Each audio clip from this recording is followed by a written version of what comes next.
بہت پرانی بات ہے، ہندوستان کے شہر آگرہ میں ایک بڑا ہی شاندار قصبہ ہوا کرتا تھا۔ اس قصبے کے لوگ بڑے محنتی، نیک اور خدا پرست تھے۔ وہ دن بھر محنت اور لگن سے کام کرتے اور شام کو اپنے اپنے کاموں سے فارغ ہو کر ایک دوسرے کے دکھ درد میں شریک ہوتے اور اگرچہ مختلف مذہبوں سے تعلق رکھتے تھے، تاہم ایک دوسرے کے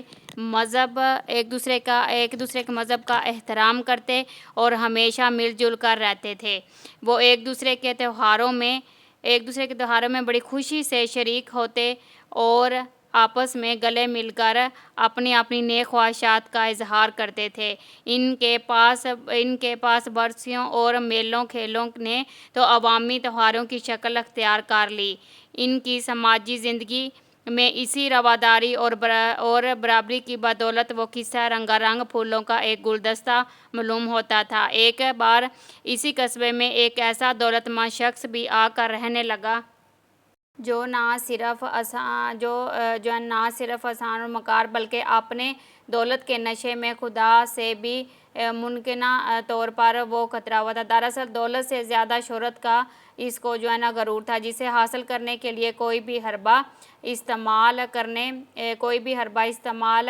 کرنے سے نہیں جھکتا تھا۔ یہی وجہ ہے کہ قصبے میں اپنی داغ جمانے کے لیے وہ لوگوں میں پھوٹ ڈالنے کی ترتیبیں بھی سوچنے لگا۔ اس کا خیال تھا کہ اگر کسی طرح لوگ اپنے کسی بھی مسئلے پر متفق نہ ہو سکے تو مشورے کے لیے یقیناً اسی کے پاس آیا کریں گے، لہٰذا وہ انہیں من مانی طریقے سے اپنی انگلیوں پر نچایا کرے گا اور اسی طرح اپنی ساکھ بنائے رکھے گا۔ یہی وجہ تھی کہ لوگوں میں باہمی اتحاد اور رواداری بھی اسی ایک آنکھ نہیں بھاتی تھی۔ اپنے مقصد میں کامیابی حاصل کرنے کے لیے وہ اپنے ہم خیال لوگوں کی ضرورت محسوس کرتا تھا، لیکن لوگ اس کی باتوں پر دھیان نہیں دیتے۔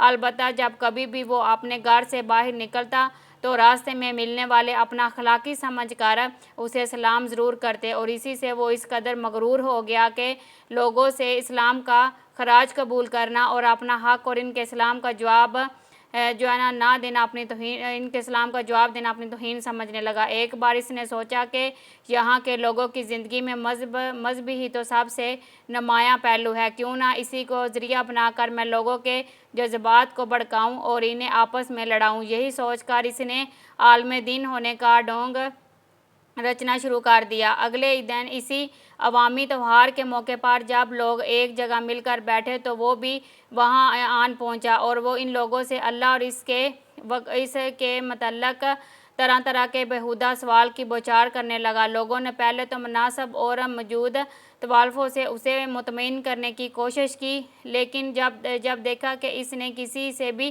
متفق نہ ہونے کی قسم کھا رکھی ہے تو اس کی دلیلوں کا سلسلہ بےہودگی کی حدود کو چھونے لگا ہے، تو انہوں نے چپ رہنا ہی بہتر سمجھا۔ ان کی خاموشی کو اپنی فتح سمجھ کر وہ اپنے آپ کو 30 مارکہ سمجھنے لگا۔ ایک دن وہ قصبے کے مرکزی حصے میں ایک چبوترے پر کھڑا اپنی وہ پھنگ پھیلا رہا تھا۔ آنے والے اکثر لوگ اسے محض سلام کر کے ہی آگے بڑھ جاتے، لیکن کچھ تماشائی اس کی خرافات سننے کے لیے کھڑے ہو گئے۔ اتفاق سے ایک نوجوان وہاں سے گزرا۔ اس کے تن پر نہایت سادہ کپڑے، سر پر معمولی سی ٹوپی، اور اس نوجوان نے اس نمحود عالم کو سلام کیا اور اسے غیر متوقع صورتحال کو دیکھ کر اس نے ملامت کرنا شروع کر دی۔ وہ کہنے لگا، کتنے بدتمیز ہیں اس قصبے کے لوگ! کیا وہ لڑکا مجھے نہیں پہچانتا؟ اس گستاخ نے مجھے سلام تک نہیں کیا۔ تو اس نوجوان کی طرف مخاطب ہو کر ارے صاحبزادے، کچھ تمیز سیکھو۔ میں معلوم نہیں کہ اگر کوئی عالم اپنے سے اونچی جگہ پر بیٹھا یا کھڑا ہو تو اسے سلام کیا کرتے ہیں۔ جاہل کہیں کے! سمجھتا کیا ہے وہ اپنے آپ کو؟ تمہارے جیسے کئی لڑکے تو میری جیب میں پڑے ہیں۔ اس نمحود عالم کی طرف سے یہ نیز ذاتی توہین نہ تھی۔ بدتمیزی کا خطاب دے کر اس نے پورے قصبے کی توہین کی۔ غیرت مند نوجوان اس اجتماعی توہین کو برداشت نہ کر سکا اور بڑے بے باک لہجے میں بولا، نہ تو میں آپ کو پہچانتا ہوں اور نہ ہی آپ جیسوں کو پہچاننے کی ضرورت محسوس کرتا ہوں۔ خدا کے واسطے آپ اپنی خرافات کا تھیلا سمیٹ کر فوراً یہاں سے چلے جائیں۔ نمحود بولا، ورنہ تم مجھے اپنے خدا کے سپرد کر دو گے۔ یہی نہ بڑے آئے خدا والے! سنا تو ہم نے بھی یہی تھا کہ اس قصبے میں بڑے خدا پرست لوگ رہتے ہیں، مگر دیکھا تو ان کی خدا پرستی سوائے ڈھونگ کے کچھ بھی نہیں ہے۔ ہم بھی تو عالم ہیں، ذرا ہماری شگردی میں تو آ کر دیکھیے، کوئی خدا کا بندہ جو ہمارے عالمانہ سوالوں کا جواب دے سکے۔ ہم ڈنکے کی چوٹ پر کہتے ہیں کہ اگر ہمیں وہ قائل کر دے تو ہم اس قصبے کو چھوڑ کر کہیں اور چلے جائیں گے۔ اس اللہ والے نوجوان نے اس نامحدود عالم کی پیشکش کو قبول کرتے ہوئے کہا، شاید دور کے مطابق جاہلوں کی خرافات کا جواب صرف خاموشی ہے۔ یہی سمجھ کر وہ آج تک چپ رہے ہیں۔ اب چونکہ آپ مجبور کر رہے ہیں تو خدا کے فضل سے یہ خاکسار آپ کے سوالوں کا جواب دینے کے لیے کافی ہے، بشرط آپ اپنے وعدے پر قائم رہیں گے۔ قائل ہونے کی صورت میں فوراً یہاں سے چلے جائیں گے۔ کچھ لوگ تو پہلے ہی موجود تھے۔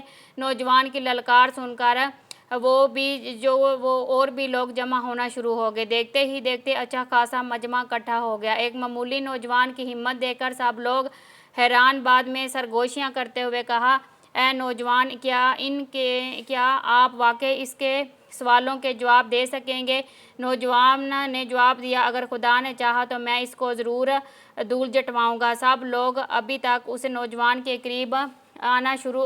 قریب معنی حرکت سمجھ رہے تھے۔ میں یقین نہیں آ رہا تھا کہ یہ معمولی سا لڑکا اس نامحدود عالم کے بیہودہ سوالوں کا کوئی خاطر خواہ جواب دے گا، ابھی یا نہیں۔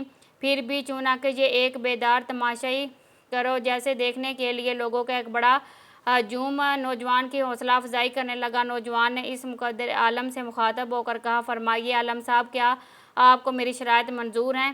خود باضابطہ عالم بڑا خوش تھا کہ ان لوگوں کو شرمسار کرنے کا ایک اور سنہری موقع ہاتھ لگ رہا ہے۔ غرور سے بولا، برخوردار، مجھے تو شرط منظور ہے، لیکن تم ابھی بچے ہو، عقل کے کچے ہو، میرے وہ عالمانہ سوالوں کا جواب نہیں دے پاؤ گے۔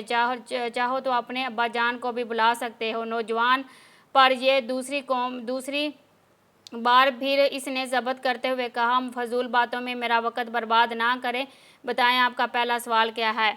نامحدود عالم نے حیرانگی سے، تو کیا تم واقعی میرے سوالوں کا جواب دینے کے لیے تیار ہو؟ نوجوان نے جب جواب دیا، ہاں میں بالکل تیار ہوں۔ اس پر عالم نے تنزیہ کہا، اچھا تو خدا پرست صاحب بتائیے، اس وقت آپ کا خدا کیا کر رہا ہے؟ نوجوان مسکراتے ہوئے جواب دیا، ظاہر آپ تو خود عالم ہیں اور خود جانتے بھی ہیں کہ حاجت مند سے حاجت رواں بلند ہوتا ہے، لہٰذا اس اخلاق کی تقاضے کا لحاظ کرتے ہوئے پہلے آپ اس اونچی جگہ سے نیچے اتریے تاکہ یہ خاکسار اونچی جگہ پر کھڑا ہو کر آپ کے سوالوں کا جواب دے سکے۔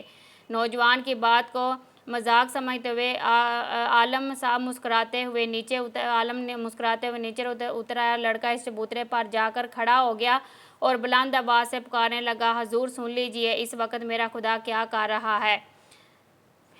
لڑکا اونچی جگہ پر کھڑے ہو کر سوالوں کا جواب دے سکے۔ نوجوان کو وہ مسکراتے ہوئے اس نے بولا کہ سن لیجئے، اس وقت میرا خدا کیا کر رہا ہے؟ خدا پرست کا رتبہ بلند کر رہا ہے اور منکر اس کے انکار کی سزا دیتے ہوئے مجھ سے کہہ رہا ہے کہ سچ کبھی جھوٹ کے سامنے نہیں جھکتا۔ سچ کے سپاہی بن کر تم ہمیشہ سچائی پر ڈٹے رہو، اور اگر کوئی اپنی عظمت کے گن گائے اسے کبھی عظیم تسلیم نہ کرو۔ یہ سنتے ہی مقبول عالم جواب اونچی جگہ پر کھڑا تھا شرم سے پانی ہو گیا۔ نوجوان کسی چبوترے سے پھر پکارا، اگر آپ اسے تسلیم کرتے ہیں تو بتائیے آپ کا دوسرا سوال کیا ہے؟ بت پرست عالم اپنے دل میں سوچ رہا تھا کہ اس بار تو لڑکے نے ہوشیاری سے کام نکال لیا، مگر اب اس کی ایک نہیں چلے گی۔ میں ایسا کمال کا سوال پوچھوں گا جس کا جواب یہ بتائے بنا نیچے اتر جائے گا۔